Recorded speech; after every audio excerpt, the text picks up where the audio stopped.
On a chilly September night in 1952, a group of terrified witnesses in rural West Virginia encountered something otherworldly. A towering, spade-headed creature with glowing eyes and a nauseating mist that left them sick for days. Was it an alien, a government experiment, or a case of mass hysteria? Tonight, we unravel the chilling legend of the Flatwoods monster, a cryptid that's haunted Appalachia for over 70 years.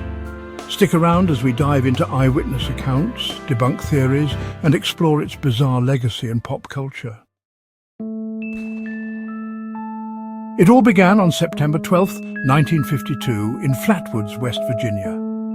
After spotting a fiery object crash into a hillside, siblings Edward and Fred May, their mother Kathleen and 4 others, including National Guardsman Eugene Lemon, ventured to the site. What they found was no meteor.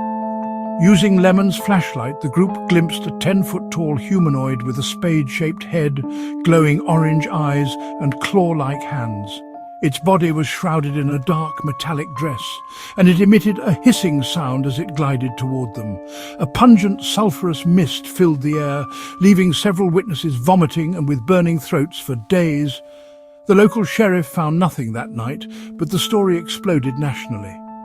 UFO enthusiasts like Gray Barker and Ivan T. Sanderson flocked to Flatwoods, while skeptics dismissed it as a barn owl distorted by shadows, a theory later supported by the Committee for Skeptical Inquiry.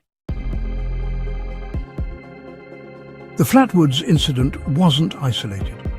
Just days later, the Snitowski family reported a similar encounter 20 miles south. Their car stalled on a deserted road as a reptilian, cone-bottomed creature dragged its claws across their hood. Like the original witnesses, they described a noxious mist and paralyzing fear. Even stranger, a woman named Audra Harper claimed to have seen the monster before the famous 1952 sighting, a fiery orb in the woods near Heaters, West Virginia, that morphed into a shadowy figure. Skeptics argue these accounts were fueled by Cold War-era UFO panic, yet the consistency in descriptions, glowing eyes, toxic fumes, and mechanical-like movements keeps the mystery alive. Was it an alien, a military experiment, or just a barn owl? Let's break it down. The owl theory skeptic Joe Nickell recreated the scene using a barn owl perched on a tree branch. The bird's silhouette, combined with shadows and panic, matches the spade-headed description. The nausea, likely adrenaline and inhaled smoke from a nearby brush fire. Extraterrestrial hypothesis. Ufologists point to the metallic texture and hovering motion as proof of advanced tech. The 2018 documentary The Flatwoods Monster, A Legacy of Fear even suggests government cover-ups of a crashed UFO. Psychological phenomenon. Psychologists note the witnesses' symptoms mirror mass hysteria, common in high-stress, ambiguous situations. Today, the Flatwoods monster is a cultural icon.